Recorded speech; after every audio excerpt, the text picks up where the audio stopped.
Hi, everyone, and welcome to the Bream Fishing Project. In this episode, we are off to Brooklyn with the guys and girls from Action Fishing Tournaments. And this one was run on the 20th of July in 2025. It's a really, really special episode. There was an absolutely spectacular catch caught in this episode by the winner who got 131 centimeters. So just think about that. That's, if you just average it out, that's an average of over 40 centimeters, like well over 40 centimeters of fish. Absolutely amazing. So what I might do is I'll roll the intros and we'll get straight into it. Here we go. Welcome to the Bream Fishing Project. This is where you need to be every Tuesday to find out all the latest tips and tricks to help you target bream on lures. You'll get to hear from some of Australia's elite bream competition anglers and see how they were able to achieve their results in competitions around the country. Now, here is your host, the 2019 Hobie Kayak Fishing World Champion, Andrew Deeth.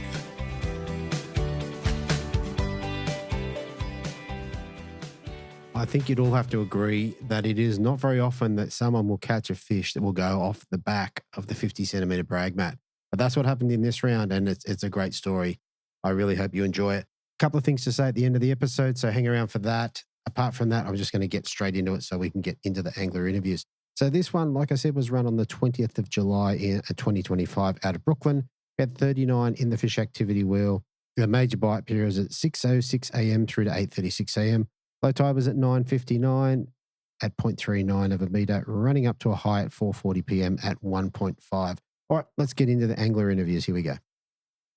All right, so up first in third place, we have an angler dropping his three fish, measuring 39, 28.5 and 28.5, giving him a total of 96 centimetres and third place. With me, I have Glenn Allen. Welcome back to the show, mate. Thanks, Andrew. Yeah, mate, good to get a third place, even though it was, let's say, a smaller bag. Yeah, it's good. It was good. No, and nudging Jose out just with on big brim, I'd imagine. Yeah, that's it. Got lucky there, and you'll probably get me next time. Probably. That's usually how it rolls. Yeah. All right, mate. Brooklyn, mate, you fished there much before? No. I'd done the last round last year, Mm-hmm. and I was okay there. I think maybe fourth or something like that. Yeah, right. I might have fished it once before that. Yeah, okay. But not in the same spot, up a bit further towards the expressway. Yeah, right. Fished it. Okay. Yeah. All right. So leading into it, did you get a chance to pre-fish or just turn up on the day? I just turned up on the day. I was going to get down there, but didn't have time. Yeah, right. And I thought I'd just do the same as what I'd done last year. That worked okay. Yeah. Oh, fair enough. All right. Well, let's go straight to comp day, mate. Tell about how you started and what you plan on doing. Yeah, my plan was just I love throwing crankbaits at rock walls and stuff like that. Mm-hmm. So my plan was to do that. I headed up on the other side of Danger Island, I think it is there. Mm-hmm. Fished some rock walls there, but as soon as I got there, the tide was a lot lower than what I wanted. I fished it last year and got some pretty good fish up that way. So I just pretty much was done identical to what I'd done last time, but the tide was just too low to do the same thing. So I got to one of the points there and I got a fish pretty quick on a hard body. Okay. I think I had a bluegill atomic or something like that on. Got one small one to start with. And then I thought I'll head up to the other spots because the tide was a bit low. Got up there and it was like 1 foot deep. So I'm like, that won't be happening. So I thought I'll just pick up my, I had a heavier rod with some 10 pound on. I think it was 10 or 12, might have even been 12. I put a crabby on and I thought I'll just start hitting some poles around the racks. Oh, yeah. And I think it was first cast, I got a 39. I went, how good's that? Right. He pretty much swam straight out of some poles, come out, landed him, took a quick photo, and I thought I'd try the next pole next to it, hooked straight up again, got another one, got it to the net. It was probably bigger than the first one. Yep. Pumped it with the net, and it fell off. Oh. I'm like, oh, no. Oh. Anyway, said, oh, well, we'll just keep going. We've got one second cast and try third cast, hooked up again, third cast, Yep. and got a 28, which comes straight in. Yep. And then you wouldn't believe it, next cast again on the next pole, pulled even a bigger one, I think it was. Same thing, he swam straight out. I put the kayak in reverse, started trying to get him out. Probably got halfway in, I could see it. Another really big fish, and he fell off as well. Oh. And you're joking, that would have been maybe a winning bag. Yeah, yeah. Just dropped. What, you're kidding me? So I thought, I'll keep going. Pretty much they're on every pole here. Mm. Next pole, hooked another one, even bigger, or felt a lot bigger, head shaking, trying to get him out of some poles, and then he decided to run straight up the middle of the poles. Yeah. I backed the drag off, hoping he swam out the other side, but he just done me whole leader, come in back in threads, and I was gutted. But anyway, I went back, put my power pole down, put on another 12-pound leader. Mm-hmm. Time I done all that and got back, the bite stopped. I couldn't believe it. I'd blown it. That's Wow. it. Wow. I don't know if it was the tide. The tide was dropping out, and it was just that little bite window, or it was the sun come over the hill, was shining on where I was fishing. Which I'm thinking maybe they got spooky because I couldn't even get a bite after that. Yeah, It was wow. bizarre. Wow. So it was a hot little period where you hooked a bunch of good fish. Yeah, all big fish in that one little spot. Yeah, wow. Good when you can find those spots, that's for sure. But yeah, couldn't land them. Unfortunately, that happens sometimes. And you get the other days where they just swim straight out to the kayak. Yeah. So after that, I went up and fished another spot that I knew there, and same thing, tide was too low. So I thought, okay, I'll go back towards Danger Island. I hadn't fished that island. I thought I'd have a look at that.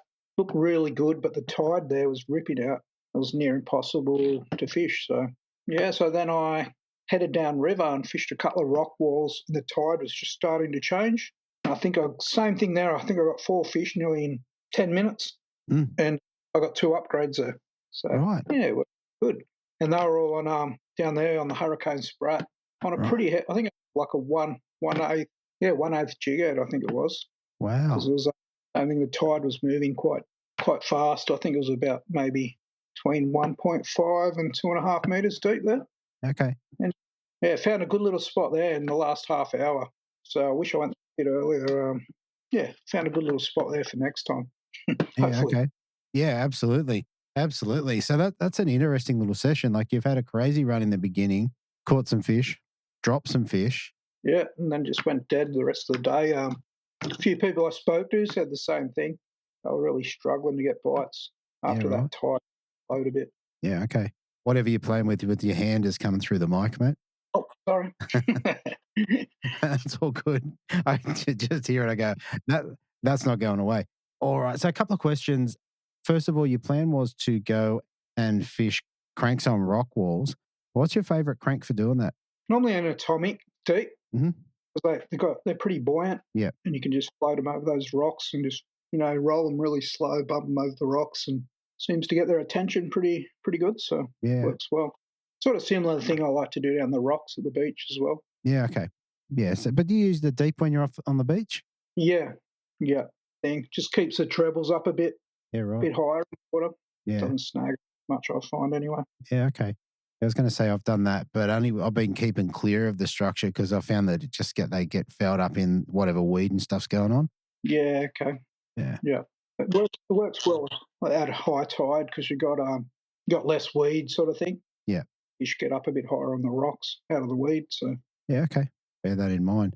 So then you got your fish on crabbies. Then when you went down to the island, you changed over to a sprat. Yeah. Why'd you change?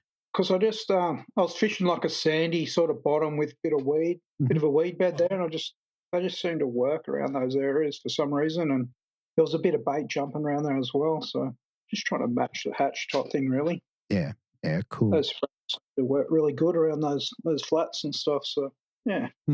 With when you're fishing the sprats, did you stay on the 12-pound or were you back to a 4-pounder? No, I was back to I think I had 5-pound. Yeah.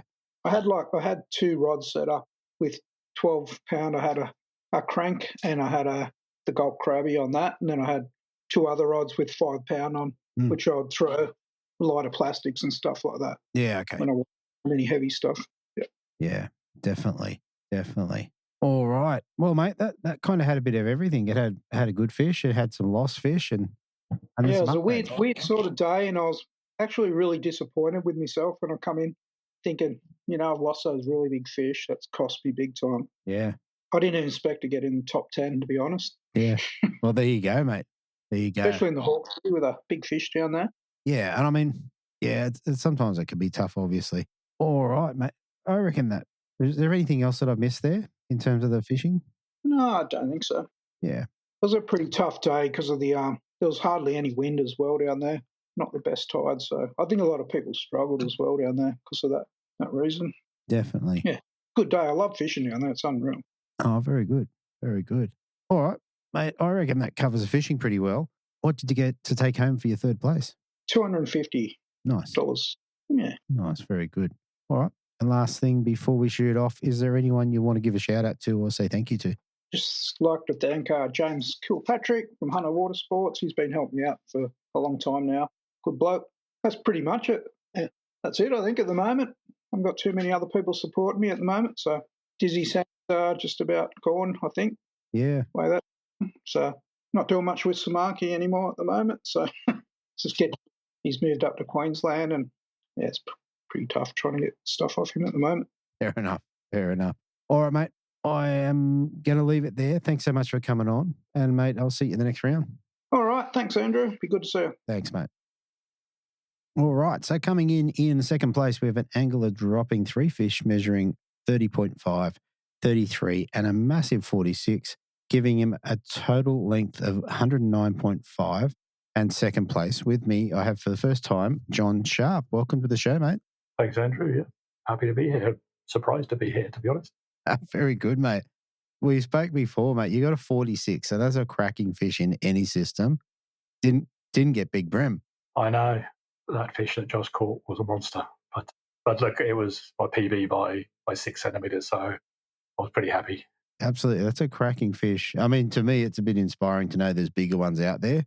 Yeah, and available to catch if you can do it. So yeah, I must admit, that's the biggest fish I've seen. That one that Josh had, that's a monster. But yeah, so it's doing it like a big jump in your PB. It's sometimes not so good because you're kind of like, you're trying to beat it again. But yeah, they're obviously there somewhere. They're definitely there. They're definitely there. And that particular, we'll get to the fishing in a minute, but that particular fish, was it a big, like it was 46, so it was a big fish, but was it solid or what was its condition? Yeah. Bit of a football, yeah. And had a lump missing out of its sort of forehead, like it looks like it got damaged from previously, but it was, a big solid body to it. So I don't know what it would have actually weighed, but it was a good solid fish. Very good, very good. All right, well, we'll come back to that. Leading into the comp, did you get a chance to get out and have a bit of a pre-fish, have a look around? I don't know if I'd call it a pre-fish. The Sunday before, I went out with the family on the boat. Okay. We took the new dog out on the boat to see how he'd go on the boat, and just on the way back in, I stopped at Wobby Point, just across from the ramp, and managed to catch sort of 4 or 5 bream there very quickly. So that kind of became, all right, that's where I'm going to head. Yeah. When I start the comp, but that was it. It was half an hour fishing while I was whizzing around with the dog hanging outside the boat. All right. So the big question is, what the dog think about the whole thing? He loved it. Yeah, I'm just worried about him launching himself over the side. That's the trick. What is he? Can he swim all right? Yeah, he's good. He's a lab, so he loves the water. Yeah, okay. We're not worried about his swimming ability then. No. Very good. All right, so you got a bit of a game plan together. Tell us about comp day. Was your plan to go straight back to Wobby Point, and then? It was, yeah. So I kind of thought I'd head straight there, but when I got there, the current was ripping round the point, and it was just hard work. And without any spot lock on the kayak, it's just hard work. And so I kind of spent, 20 minutes, 15 minutes there, and kind of realised it wasn't working for me. So my kind of second idea, because with the, it was an outgoing tide, so I thought I could get out into Broken Bay a little bit. Okay. So I thought I'd go with the tide, and it was ripping. So I got out to around Juno Point very quickly. Wow. And it was all a lot easier. Once I got around Juno Point into the main part of the bay, it was much slacker and much, much easier fishing. Yeah, right. That's a fair hike. Yeah, it didn't. I mean, I was doing sort of 4 knots at times heading out because I was with the outgoing tide. With the current. It didn't take long to do. And as I say, it was nice to get around the corner. I got into the sun as well because it was a pretty cold morning. So all around it was just a nicer spot. Fair enough. All right. So to catch your first fish, what was your plan there? What were you throwing? And So I was just sort of fishing the rocks between Juno Point and Little Patonga. And I was kind of mostly using a crankbait, but winding it right down, like with the rod tip right down in the water, so to get it down really deep. Just prospecting kind of around, trying different things. There was sort of fish popping up on the sounder, but where I wasn't getting anything where they seemed to be on the sounder. I just kind of kept aiming around the rock piles. It was a bit frustrating because there was a lot of seaweed because the tide was a little bit lower. So, but the crankbaits are quite good. They don't snag too much. So so I just kind of worked my way along, say between Juneau and Little Patonga. I did switch to a plastic every now and again, but mostly with a crankbait until I hooked my first fish. Okay. And which one was that one? That was the 46. Oh, okay. So that's how you started. Yeah, cool. I mean, it wasn't like, when it bit, it wasn't obvious as a big fish, and I kind of reversed the kayak, out of there, trying to get away from the rocks. And it was only as I was doing that it started running all over the place, and I started thinking it might be something decent on the end of the line. Yeah, absolutely. So what do you think when you got up to the surface? What was your first impressions? Yeah, look, it was so much bigger than any bream I've ever caught. So then I just didn't want to knock it off with the net. So yeah, I was just really, really, I had to drag right off and just really, really careful just not to blow it in the last minute. So, but yeah, and it wasn't until I put it on the brag mat and saw the size of it. I mean, I knew it was a big fish, but I was pretty happy with that one. Absolutely, absolutely. In terms of the old rulers, it's off the back of the ruler, so that's pretty good going. Yeah. No, certainly I've never come close to that. What sort of gear were you running to get that fish in terms of lines and leader and what have you? So I was actually just on, I think that rod's got 4-pound fluoro straight through. Right. It might be 3-pound. I'm not sure which reel I go on that. But so it was sort of I normally only use that on kind of flats and away from everything. But because nothing was happening, I thought even if I got a bite and it snapped me off, at least I knew there were fish there, sort of thing. But no, it was okay. And yeah, it's just on a simple. I had the atomic brim crank, I think, just the rod. So yeah, it was all just it just worked out. But I was when I realised what I had, I was wishing I had something a bit heavier on there. But it all worked out. Absolutely. And I can't remember what you said. What lure were you running? One of those little atomic crankbait. Crank 38s. But the deep diving 38s, what they're called. Yeah, nice. All right. Well, that's a great way to start a comp. So you got a 46, and now you think, I assume you're thinking a couple more and I'll be looking good. Yeah, I was, yeah. But I mean, so I was probably an hour and a half in, and I had one bite and it was that fish. Yeah, wow. So yeah, I kind of thought, if I can get two more, then I might be in good shape. Mm. Yeah, the second one did take a while longer though. Yeah, okay. Tell us about that. So I changed to plastic and slightly heavier line and started just throwing it right in amongst the rocks, but letting it there was kind of a deeper section, like I think it was probably 5 or 6 meters deep. So I just let it sort of drop all the way down to the bottom. But yeah, I'd say it was quite a bit later. Then actually ended up hooking one almost as it landed on the water right beside a rock. And after it was it got kind of wrapped me around all sorts of seaweed and structure, but it eventually just managed to pull it out. And I think that was 30.5 or whatever it was. I think that was the smallest fish. But again, it was like, for me, I'm normally pretty happy to get anything in the 30s. Yeah. Or at least I was until now. That's right. That's right. You've leveled up. Oh, I tell you, yeah, expectation now, which could be a problem. But but yeah, that was the 30, and that was just on a little bait junkie flick, I think they're called. Oh, yeah, like the 295 little, yeah, that's it. Yeah, which I've kind of started using quite a bit recently. Really, really nice to use and really effective. Absolutely. What sort of jig head did you have in that, and what sort of weight? Oh, I think it's about a 1/20th. Number 2, does that sound right? Number 2, yeah. Yeah, they only take a relatively small hook. So yeah, that's probably about right. Yeah, but no, I kind of like them. I used to always use the gulp minnows, I think they're called, but they don't last very long. You only get 1 or 2 hits out of them and they're chewed and broken. So this seems to be just as effective, but they just last a bit longer. Absolutely. All right. So you're looking at it right now. You got a 46 and one 30 plus, only just 30 plus, but 30 plus. Mm-hmm. How did you secure the last fish? What happened there? I reckon that was a bit jammy, that one. I So I pretty much, because I was kind of right round now at the other end of Little Batonga, kind of on the rocks, kind of leading round to Batonga. So I knew I had a fair paddle back. So I was kind of thinking that I should start heading back. But there's a little ferry wharf at Little Batonga, like it's a private wharf. But to be honest, I was sore from the kayak, so I kind of just wanted to get up and stretch my legs a bit. So I did that, and then I started pedaling back. But I thought, I may as well throw a cast around the jetty. Mm-hmm. So I kind of paddled around the front of the jetty and eating a sandwich as I was doing so, kind of, that all a bit half-assed sort of fishing. But then I kind of flicked a plastic again, the same plastic under the pontoon there, which is off to the side, and hooked up. It was all a bit frantic because I was kind of drifting underneath the jetty, and I got my rods vertical, so they were hitting against the top of the jetty. Oh. So it was all looking like a disaster. But I got the fish in and got out of there, and that was what was the other 33. Yeah. So I sort of measured it, the video as you do now, and then packed everything away and pedaled as hard as I could to make sure I got back in time. Oh, very good, very good. So basically, 3 bites, 3 kills, and second place. Yeah, no, I was wrapped. I've come nowhere near. Basically, I'm happy to get a bag. Normally, I mean, when I first started, I just was trying to avoid donuts, and 100%.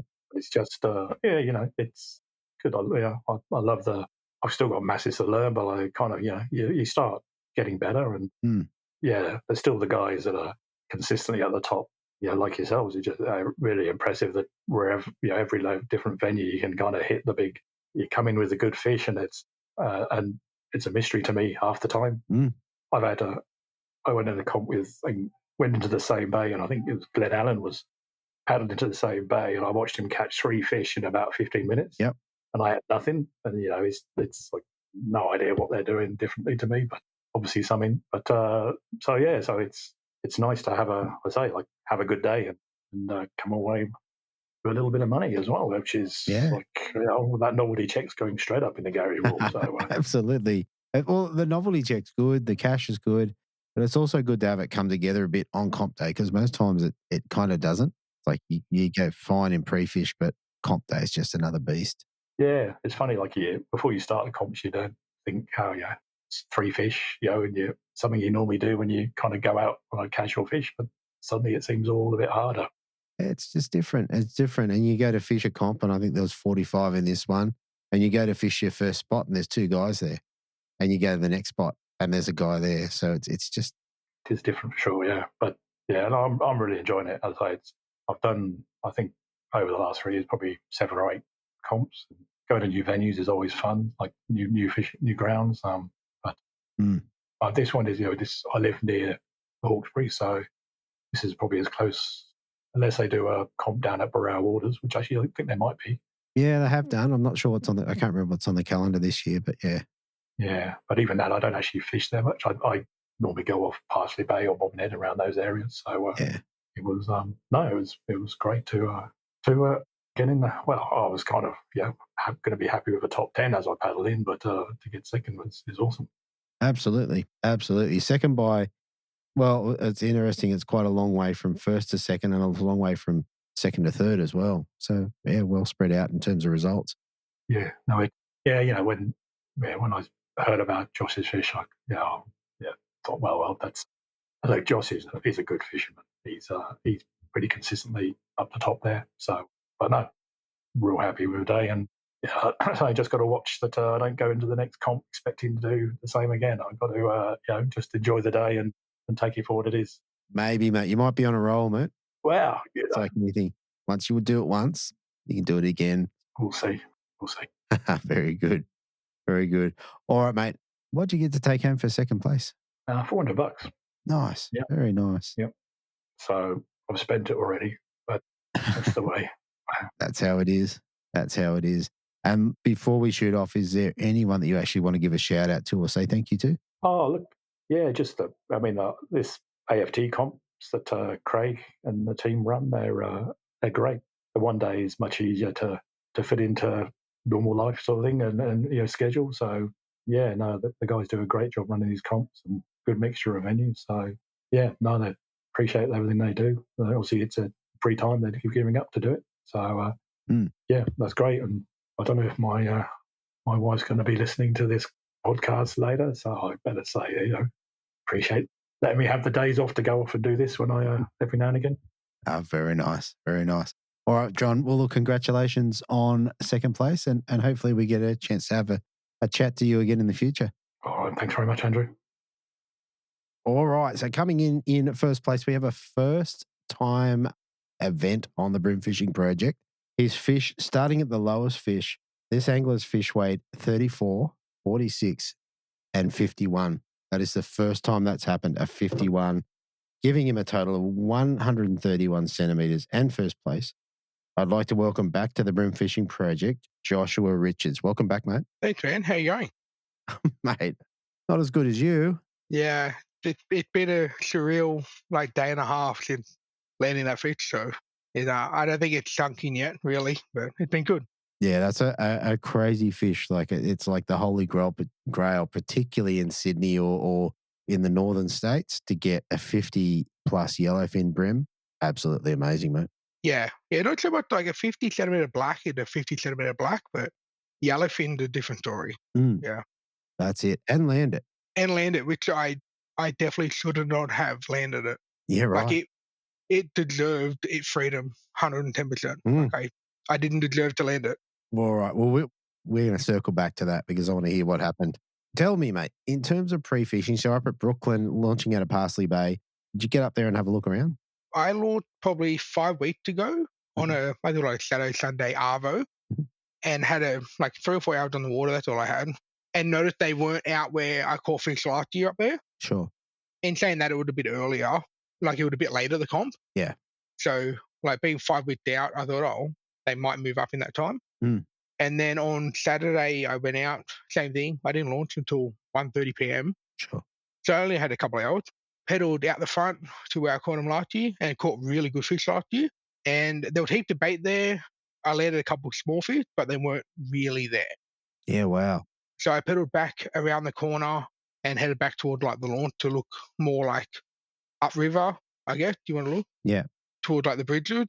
And I pulled into a place called Little Wobbly. There's heaps of pontoons and that. Yeah. And it's a really rocky oyster and crutch edge. They come off under the pontoon. They sit in 3-4 meters of water, and it's full oyster. Yeah, right. And then it dropped away to 10 plus meters. It's nearly a vertical drop. Yeah, wow.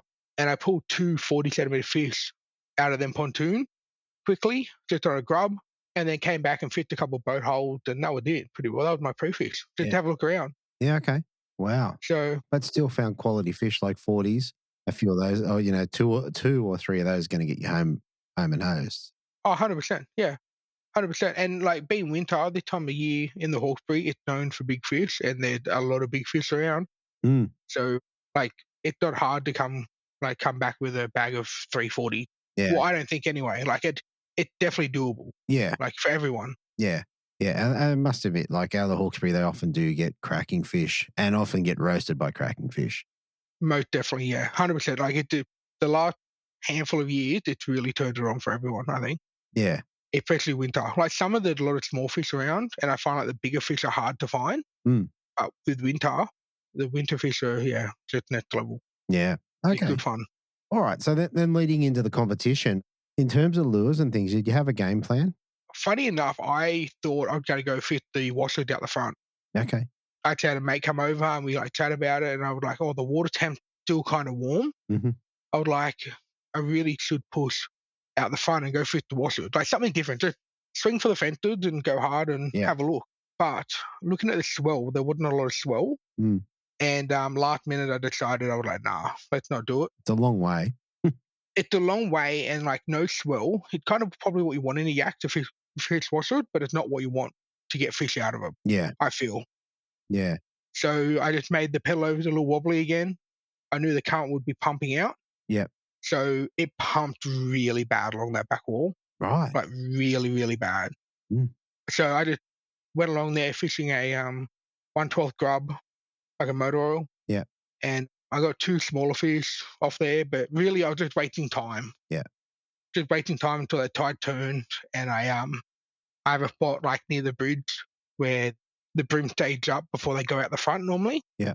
And with pre-fish, knowing they're not out the front already, I thought next logical spot would be where they would be before that.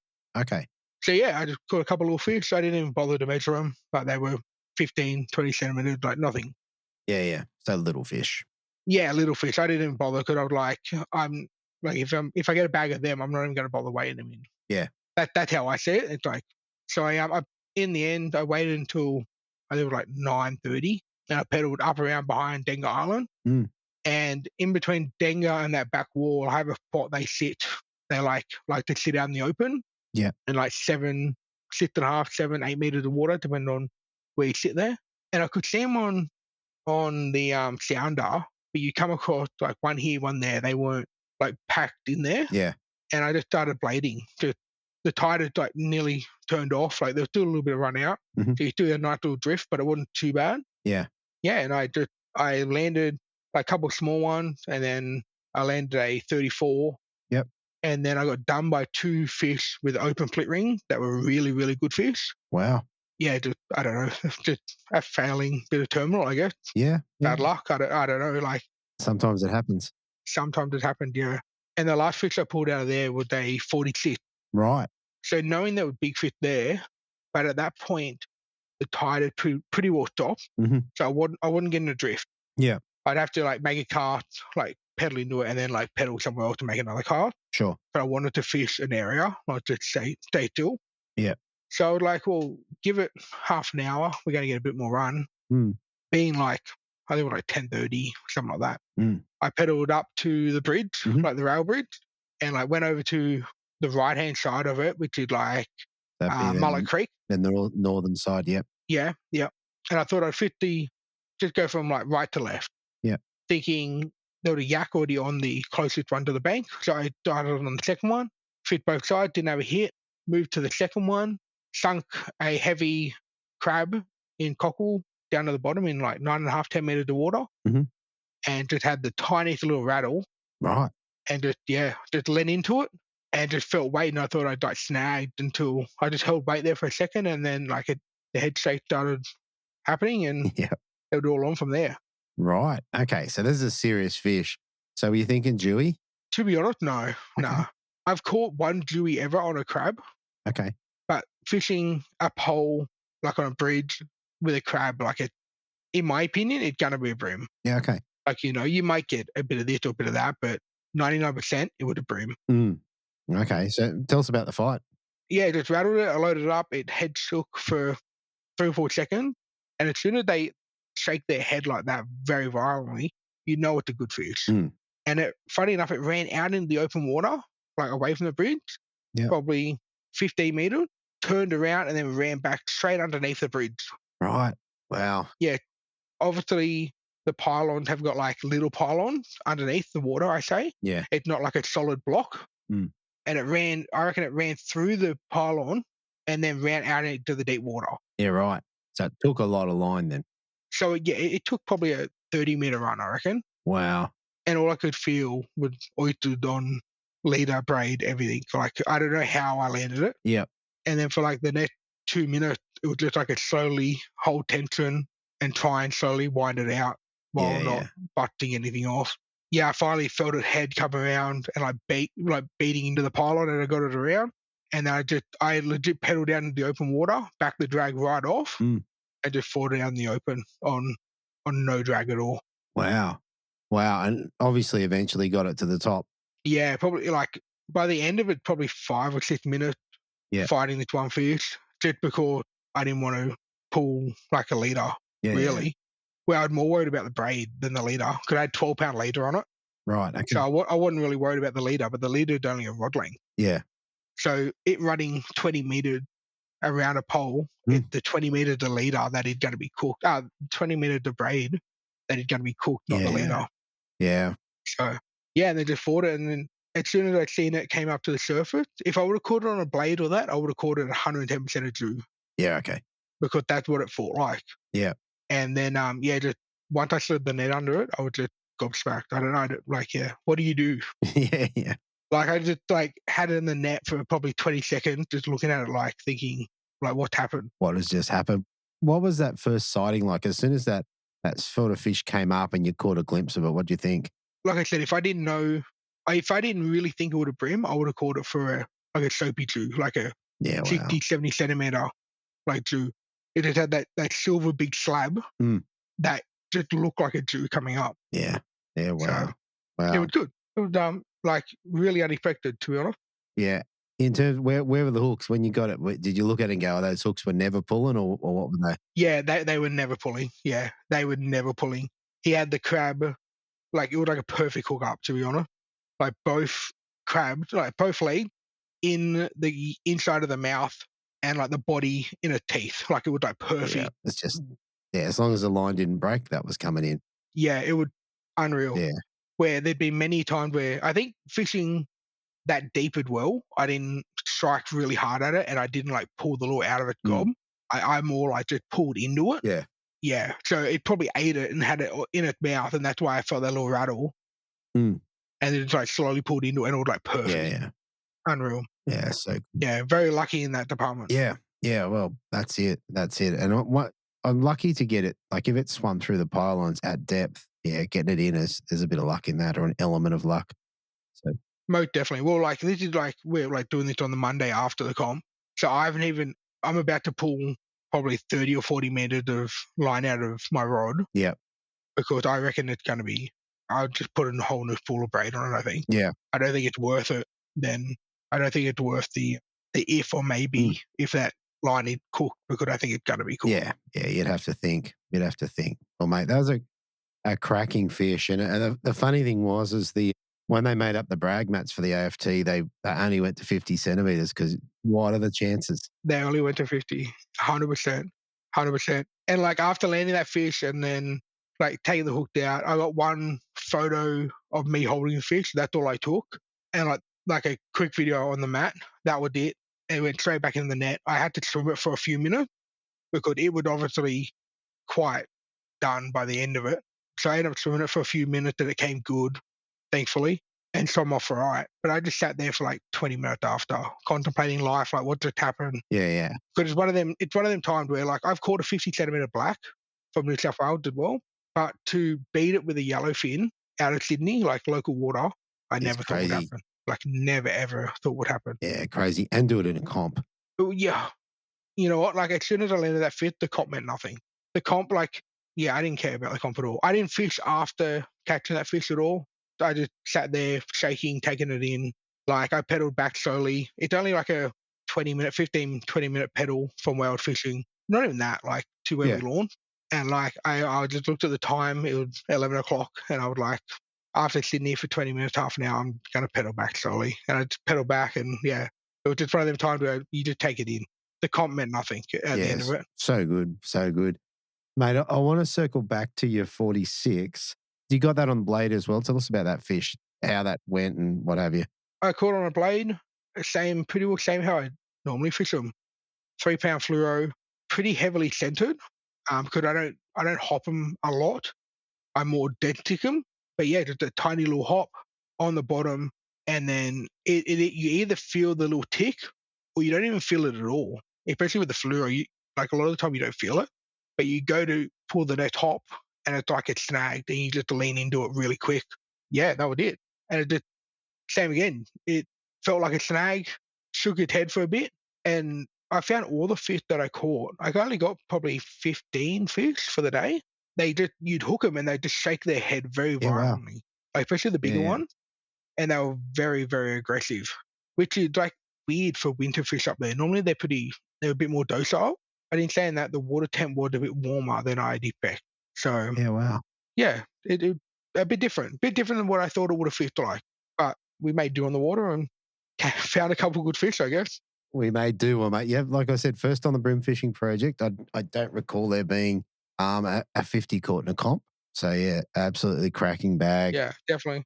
The funny thing from the day would probably pulling the yak out of the water early, just sitting next to my car, and then walking up to Craig, the guy that ran the comp, and looking at him, and he's like, "You were good." I'm like, "Can I weigh in early?" And he looked at me like a bit confused, and I held up my hand. My hand was still shaking, Yeah, right. And he's like, "You're good?" I'm like, "Yeah, but like we have a problem." And he's like, "What?" I was like, "What are we going to do if the fish is over the brag mat?" And he face was very confused, like, "What? Just like what are you talking about?" And I showed him the video, and he just what do we do here? He's like, "We'll just call it a 51." I'm like, "Man, I'm cool with that. Like, I don't care. Like, whatever you want to." Yeah.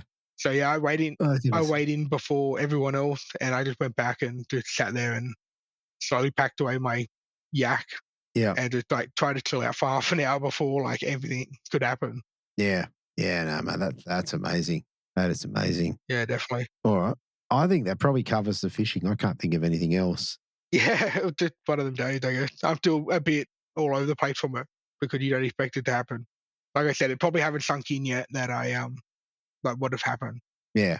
No, it's so good, man. So good. All right, mate. First place and Big Brim. What'd you get to take home? And Big Brim. $6.50 for first place and $100 for Big Brim. And I kind of felt sorry for the guy that came second, believe it or not.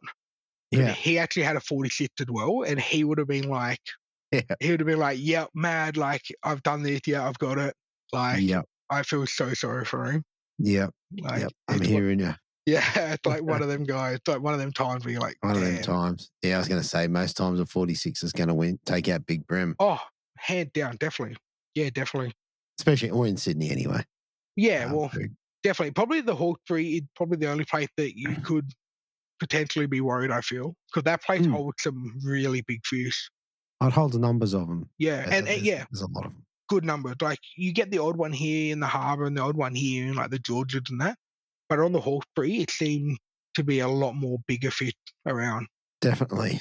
And look, when they spawn, because Hawkesbury is so long, when they spawn and they congregate, well, then you're going to get good numbers of them. So yeah, 100. Well, that's what I think it will. And I think in generally because the Hawkesbury is a lot more vertical, deeper, like structure-based area. I like to fish it more winter because that's what you fish it. Yeah. And like that, I find it way easier to find them in winter than I do in summer. Summer, I find it really hard to find good fish. Yeah. Even though, like the boat comp at the start of the year, I think we took out second, but like all our fish came from the washer down the front, so it's a bit different. Yeah. Yeah, so I just find it a lot harder in summer than I think it's a really good winter fishery. The whole area, great. Yeah, fair enough. All right, mate. Last thing before we shoot off, is there anyone you want to give a shout out to or say thank you to? But really, just Craig that run the comp. Like if it wouldn't be him, like we wouldn't have the event to fish out of. And it's good that everyone, like every round is local kind of thing. It makes it easy. Half day comp, it's easy. You get in there, you do it. It's mad. And just Steve from Tackle Luton, like helped me out heaps with the gear whenever I need it. Like brought me a goodie bag down. Could he fit the comp as well? I didn't even see him in the morning. I like met him on the water, and he like gave it to me. He's like, "Oh, you want your gear?" And I was like, "Oh, yeah, man, like sweet." Like, like how good the service?